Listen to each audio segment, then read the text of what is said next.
Phaeophyceae. Phaeophyceae means brown algae. कौन सा? Brown algae.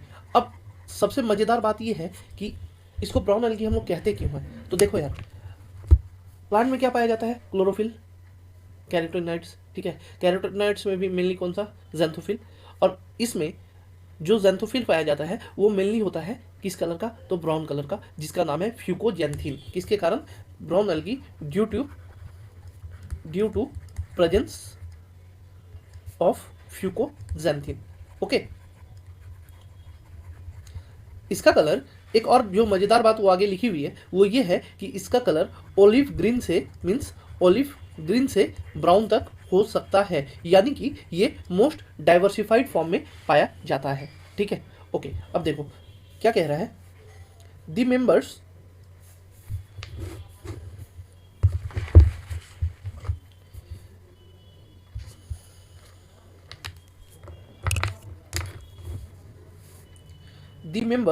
of Phaeophyce or brown algae are found primarily in marine habitats।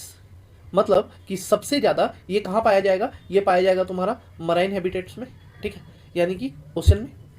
Okay, they show great variation in size and form, means बहुत बड़े बड़े size का पाया जाएगा, ठीक है। और जो सबसे लार्जेस्ट होता है, ये मैं यहाँ लिख देता हूँ कि लार्जेस्ट ब्राउन एल्गी जो होता है वो हमारा होता है मैक्रोसिस्टिस।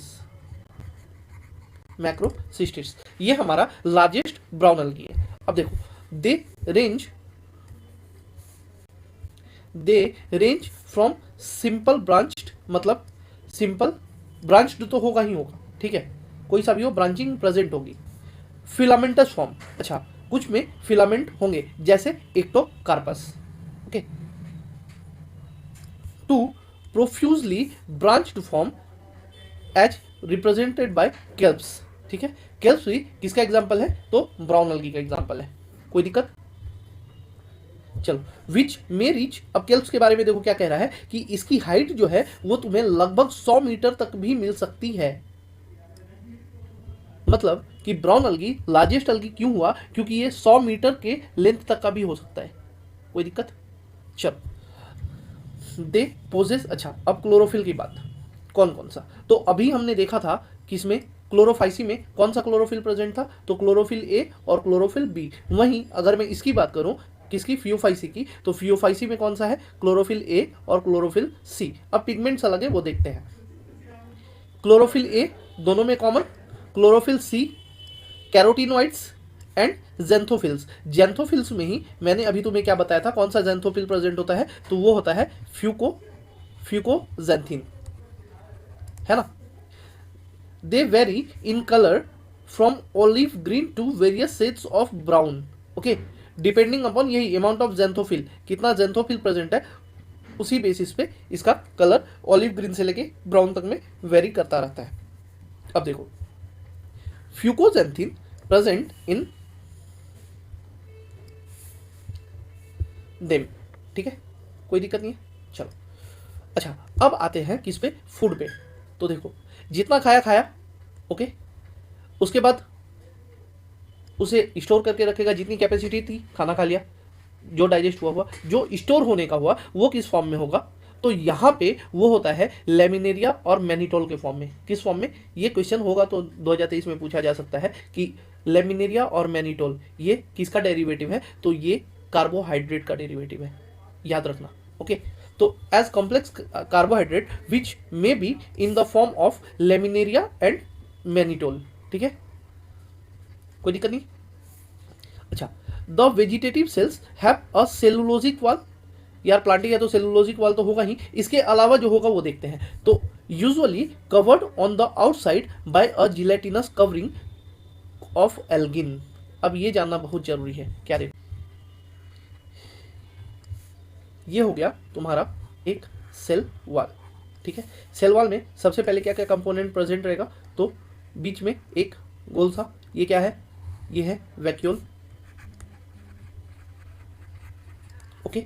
चलो, वैक्यूल के बाद दूसरा जो तुम्हारा प्रेजेंट रहता है कोना में फुद्दू सा, वो प्रेजेंट रहता है क्या? ये हो गया तुम्हारा प्लास्टिड, ओके। अब देखो, इसके अलावा एक और तुम्हारा साइड में कहीं पे एक न्यूक्लियस प्रेजेंट रहेगा।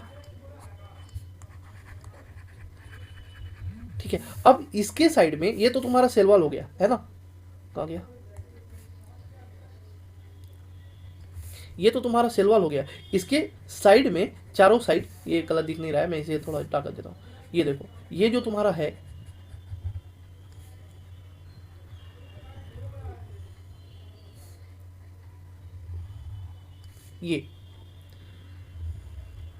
ये तुम्हारा सेलुलोज के चारों ओर ये क्या है, तो ये एल्गिन का कोटिंग है। ओके, अब एल्गिन का कोटिंग है तो एल्गिन का काम क्या, बिना किसी काम के तो कुछ होगा नहीं ना। तो तुम्हें ये बात पता होगी कि ये कहाँ पाए जाते हैं, डीप सी में भी पाए जाते हैं, और जिनमें अभी मैं आगे होल्ड फास्ट की बात करूंगा तो कुछ ऐसे होते हैं, कुछ ऐसे ब्राउन अलगी होते हैं जो कहाँ पाए जाते हैं, तो वो पाए जाते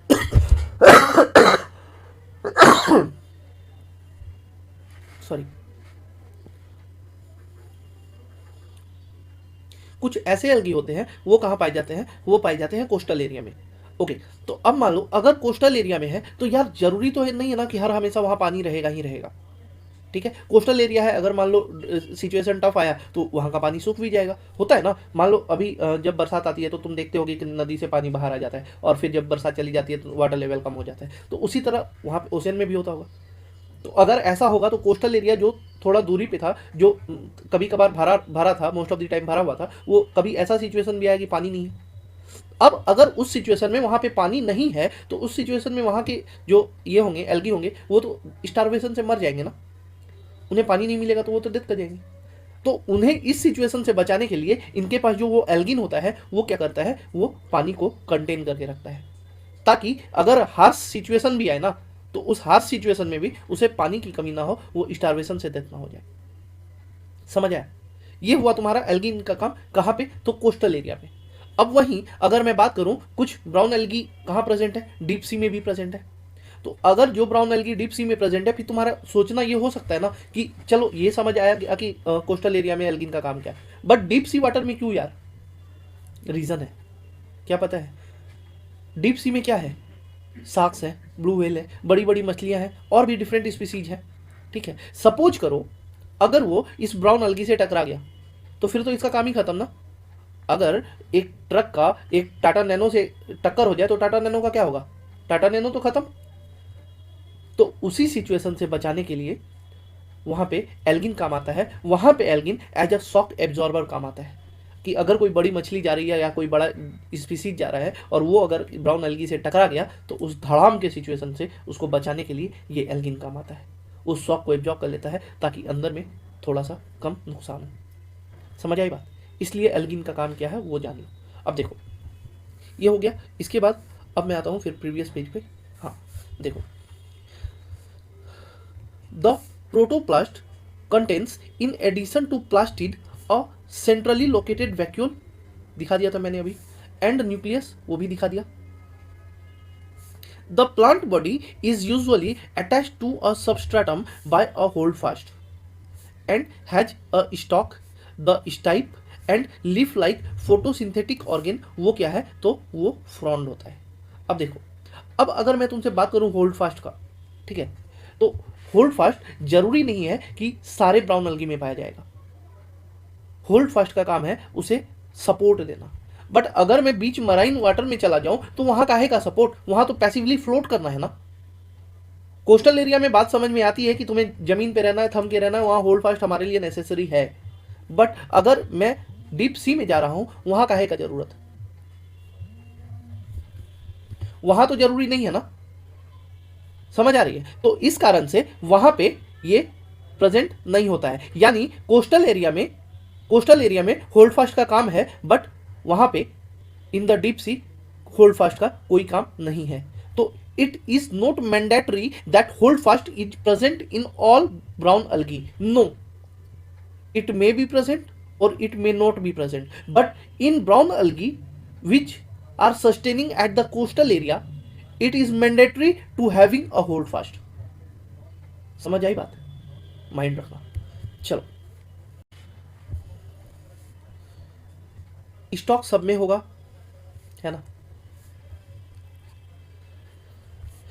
stipe and live like photosynthetic organ the frown. Frown का काम क्या हुआ, फोटोसिंथेसिस, समझ आई गया। चलो अब मैं आता हूँ रिप्रोडक्शन पे। इसके लिए एक पेज लेते हैं प्लस। अब मैं आता हूँ रिप्रोडक्शन पे। तो जैसा तुम लोग को पता है रिप्रोडक्शन में एक तुम्हारा वेजिटेटिव या फिर डायरेक्ट लिख दो एसेक्सुअल रिप्रोडक्शन, जिसमें तुम्हारा वेजिटेटिव भी आ जाता है, और एक तुम्हारा सेक्सुअल रिप्रोडक्शन। ठीक है, तो एक तुम्हारा हो गया एसेक्सुअल रिप्रोडक्शन, एक तुम्हारा हो गया सेक्सुअल रिप्रोडक्शन। एसेक्सुअल रिप्रोडक्शन जब भी होगा तो ये होगा तुम्हारा जू स्पोर फॉर्मेशन से। ये याद रखना, एसेक्सुअल जब भी होगा वो होगा जू स्पोर फॉर्मेशन से। वहीं अब अगर मैं तुमसे बात करूं सेक्सुअल रिप्रोडक्शन की, तो सेक्सुअल रिप्रोडक्शन कैसा होगा, तो सेक्सुअल रिप्रोडक्शन 3 तरह का। पहला आइसोगैमी, दूसरा एनाइसोगैमी, और तीसरा ऊगैमी। ये तीनों क्या है ये मैं तुम्हें डिटेल में बता चुका हूं। Morphologically similar, morphologically dissimilar and morphologically dissimilar. Male is smaller and motile while female is larger and immotile, oogamy. ठीक है, यहां तक कोई दिक्कत नहीं है। ओके, अब चलो अब आते हैं फिर एनसीईआरटी पे।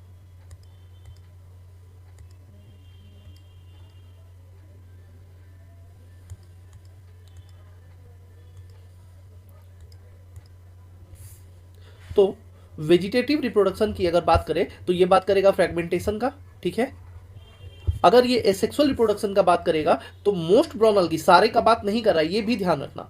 मोस्ट ब्राउन एल्गी में कैसा, तो बाई फ्लैजेलेट जूस्पोर। ठीक है, अच्छा ये मैं तुम्हें बता दूं, अगर ये कैसा होगा तो ये होगा तुम्हारा कुछ इस तरह का।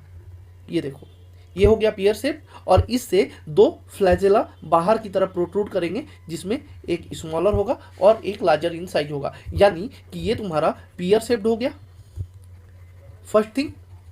Second thing, 2 unequal flagella. ठीक है, biflagellated zoospore that are pear shaped and have 2 unequal laterally attached flagella. कैसे अटैच है ये भी याद रखना, तो ये लेटरली अटैच होता है, कोई दिक्कत नहीं है। सेक्सुअल रिप्रोडक्शन बता ही दिया, आइसोगैमी होगा, एनाइसोगैमी होगा और ऊगैमी होगा। ओके, अब देखो जब सेक्सुअल रिप्रोडक्शन हो गया तो यार गैमिट्स जो है वो सेक्सुअल रिप्रोडक्शन में क्या होंगे, वो यूनाइट होंगे ना। तो वो कहाँ यूनाइट होंगे ये भी तो जरूरी है, ऐसा थोड़ी है हवा में यूनाइट हो जाएंगे, नहीं होंगे ना। तो उनका प्लेस क्या है वो देखते हैं। देखो, यूनियन ऑफ गैमिट्स में टेक प्लेस इन वाटर, पानी में भी हो सकता है, या फिर ऊगोनिया के अंदर। ठीक है, किसमें, जो ऊगैमस स्पीसीज है। यानी कि अगर मैं आइसोगैमस और एनाइसोगैमस की बात करूं तो उसमें सेक्सुअल रिप्रोडक्शन कहाँ हो रहा है, वो पानी के अंदर हो रहा है, with in the water.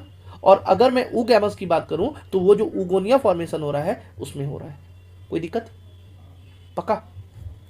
The gametes are पायरिफॉर्म, कैसा, पियर शेप्ड, बता ही दिया, and bear 2 laterally attached flagella. यानी कि अगर मैं तुमसे बात करूं गैमिट्स की भी, अभी मैंने, कंफ्यूज मत होना, ऊपर मैंने तुमसे बात की थी किसकी, जूस्पोर की, वो भी कैसा था, बाइफ्लैजेलेटेड था। अगर मैं गैमिट्स की भी बात करूं तो वो भी कैसा है, वो भी बाइफ्लैजेलेटेड है। ओके, अब देखो कॉमन फॉर्म कौन कौन सा, इक्टोकार्पस, डिक्टियोटा, लेमिनेरिया, सैरगैसम एंड फ्यूकस। ठीक,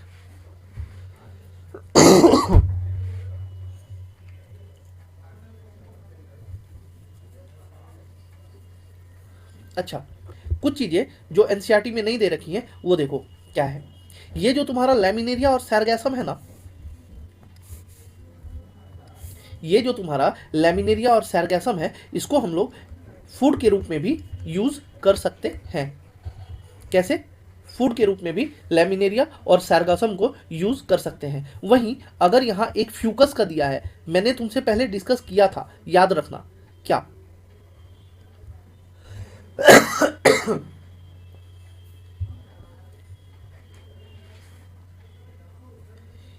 ये जो फ्यूकस है, ये जो फ्यूकस है इसका लाइफ साइकिल कैसा होता है, तो इसका लाइफ साइकिल डिप्लॉन्टिक होता है। और वहीं अगर मैं इस इक्टोकार्पस की बात करूं तो इसका लाइफ साइकिल कैसा होता है, इसका लाइफ साइकिल डिप्लोहेप्लॉन्टिक होता है, डिप्लोहेप्लॉन्टिक होता है ना, कोई दिक्कत।